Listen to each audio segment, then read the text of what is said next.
নির্বাচন শেষ, ফলাফল ঘোষণা শেষ, আর তার সাথেই যেন পশ্চিমবঙ্গের বুকে নেমে এসেছে এক ভয়ঙ্কর, শ্বাসরুদ্ধকর এবং রক্তক্ষয়ী অমানিসা। পশ্চিমবঙ্গ বিধানসভা নির্বাচনে কট্টর হিন্দুত্ববাদী দল বিজেপি ক্ষমতায় আসতে না আসতেই গোটা রাজ্য জুড়ে যেন এক অজানা আতঙ্কের শীতল স্রোত বয়ে যাচ্ছে। আর অভিযোগ উঠছে, রাজ্যের ক্ষমতার পালা বদলের সুযোগ নিয়ে সংখ্যালঘু মুসলিমদের উপর শুরু হয়েছে এক ব্যাপক, সুপরিকল্পিত এবং ভয়াবহ হামলা ও ধ্বংসযজ্ঞ।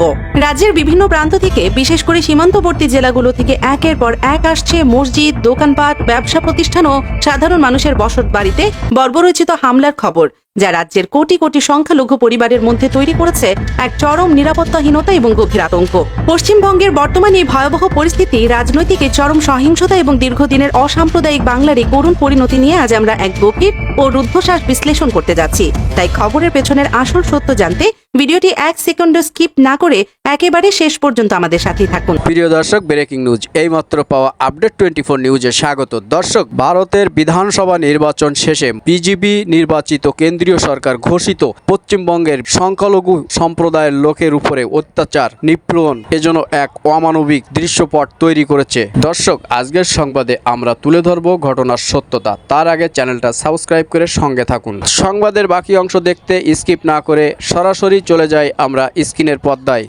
ইতিহাস হয়তো বারবার ফিরে আসে, আর সেই ফিরে আসা ইতিহাস যখন রক্ত আর আগুনের অক্ষরে লেখা হয়, তখন সাধারণ মানুষের নিয়তি হয়ে দাঁড়ায় কেবলই হাহাকার। একটু পেছনের দিকে তাকালে আমাদের চোখের সামনে ভেসে ওঠে 2002 সালের ভারতের গুজরাট দাঙ্গার সেই ভয়াল এবং মর্মান্তিক স্মৃতি, যে দাঙ্গায় কয়েক হাজার নিরীহ মুসলিমকে অত্যন্ত নৃশংসভাবে হত্যা করা হয়েছিল। সে সময় বহু মানুষকে তাদের নিজ ভিটে মাটিতে জীবন্ত পুড়িয়ে মারার মতো ভয়াবহ এবং অমানবিক ঘটনাও পুরো বিশ্বের সামনে উন্মোচিত হয়েছিল।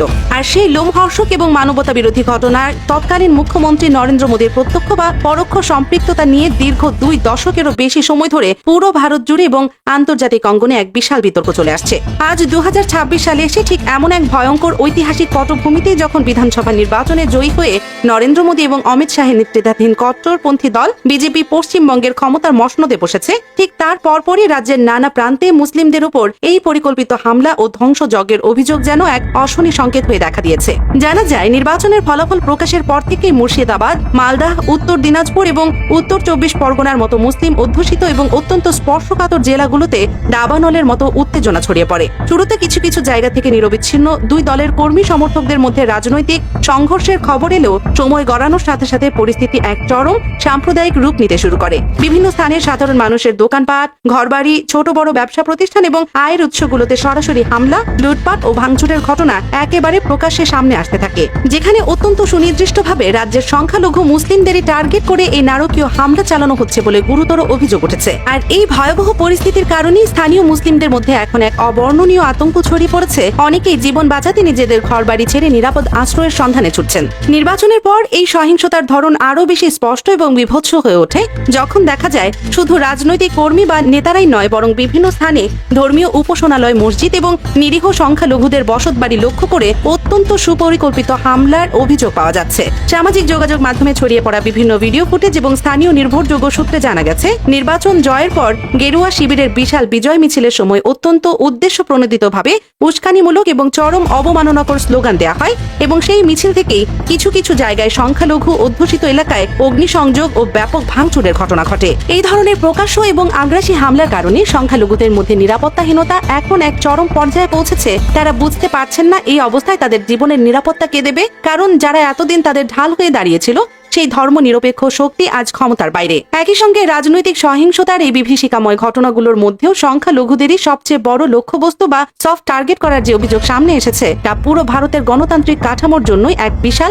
প্রশ্নবোধক চিহ্ন তৈরি করেছে। বিভিন্ন এলাকায় বিরোধী রাজনৈতিক শিবিরের নেতা কর্মীদের উপর হামলার পাশাপাশি অত্যন্ত সুকৌশলে মুসলিম অধ্যুষিত এলাকাগুলোতে সবচেয়ে বেশি ভাঙচুর, লুটপাট এবং অগ্নিসংযোগের ঘটনা ঘটেছে বলে স্থানীয়রা কান্না জড়িত কণ্ঠে দাবি করেছেন। এতে করে সামগ্রিকভাবে পুরো সংখ্যালঘু জনগোষ্ঠীর মধ্যে যে ভয়, অনিশ্চয়তা এবং ট্রমার সৃষ্টি হয়েছে, তা হয়তো আগামী কয়েক দশকেও মুছে ফেলা সম্ভব হবে না। অন্যদিকে এই সহিংসতার ভয়াল থাবা শুধু যে গ্রাম বা মফস্বলের সীমান্তবর্তী জেলাগুলোতে আটকে আছে তা নয়, বরং এর বিষাক্ত প্রভাব রাজ্যের বড় বড় মেট্রোপলিটন শহরগুলোতেও খুব দ্রুত ছড়িয়ে পড়েছে। রাজধানী কলকাতা, শিল্প শহর আসানসোল এবং হাওড়া সহ বিভিন্ন অত্যন্ত গুরুত্বপূর্ণ এবং জনবহুল এলাকায় একের পর এক সংঘর্ষের ঘটনায় রাজ্যের সার্বিক আইন শৃঙ্খলা পরিস্থিতির এক চরম এবং ভয়াবহ অবনতি ঘটেছে।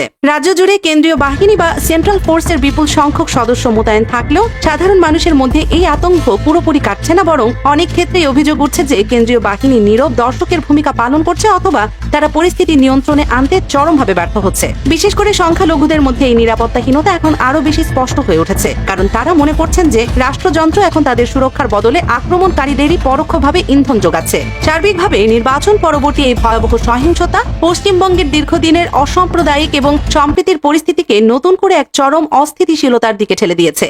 যে বাংলা একসময় পুরো ভারতকে প্রগতিশীলতা এবং ধর্মনিরপেক্ষতার পথ দেখাতো, যে বাংলার মাটিতে হিন্দু মুসলিম কাঁধে কাঁধ মিলিয়ে ব্রিটিশদের বিরুদ্ধে লড়াই করেছিল, আজ সেই বাংলার মাটিতেই রাজনৈতিক ক্ষমতার পালা বদলের কারণে এমন এক বিভাজনের বীজ বপন করা হচ্ছে যা হয়তো আগামী দিনে এক ভয়ঙ্কর গৃহযুদ্ধের রূপ নিতে পারে।